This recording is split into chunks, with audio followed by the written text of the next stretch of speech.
हाँ जी, सत श्री अकाल जी। मेरे वालों सारिਆਂ ਨੂੰ welcome to Mona Dhillon cooking vlogs. ਹੋਰ ਤੁਹਾਡਾ ਕੀ ਹਾਲ ਚਾਲ ਸਭ ਦਾ।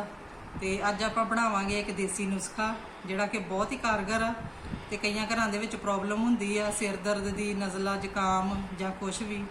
ਅੱਜ ਕੱਲ ਤਾਂ ਬਹੁਤ ਘਰਾਂ ਵਿੱਚ ਪ੍ਰੋਬਲਮ ਆਏ, ਉਹਦੇ ਲਈ ਆਪਾਂ ਨੁਸਖਾ ਬਣਾਉਣ ਲੱਗੇ ਆ ਤੇ ਆਓ ਆਪਾਂ ਫਿਰ ਤੁਹਾਨੂੰ ਦੱਸੀਏ ਕਿੰਜ ਬਣਦਾ ਨੁਸਖਾ।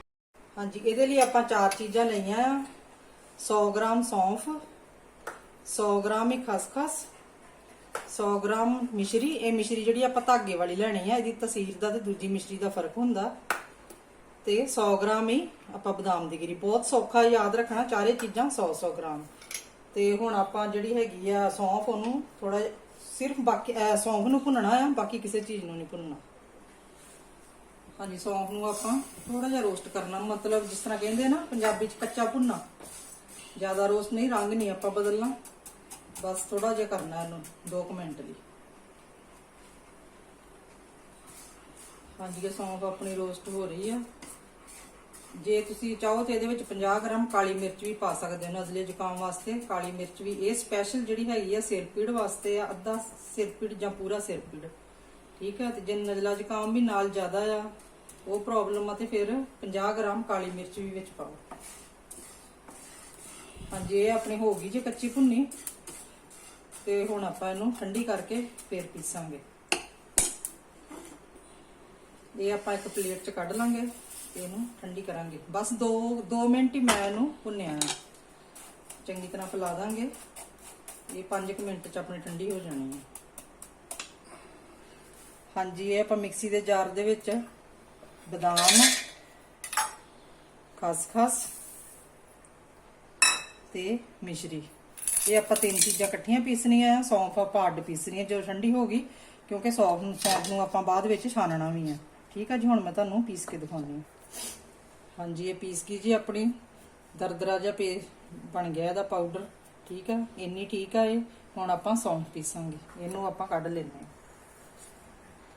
हाँ जी, हुण आपां सौंफ पा लई विच, वो आपां मिक्सचर कढ लिया एक बॉल च, ते हुण आपां इहनूं पीसदे हां। हाँ जी, आप बॉल दे विच पहला मिक्सचर कढ लिया सीगा, ये अपनी सौंफ भी पीसी गई है। हुण आपां इहनूं छानना है।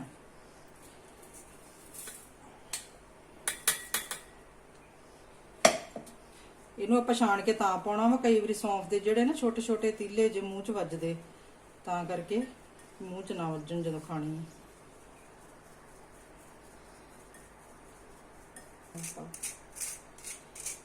ये अपनी बच गई है, इनू आपां फिर दोबारा ग्राइंड करके पावांगे। हाँ जी, ये दोबारा पीसी गई अपनी। हुण आपां जिन्नी भी छान सकते हैं छान लांगे।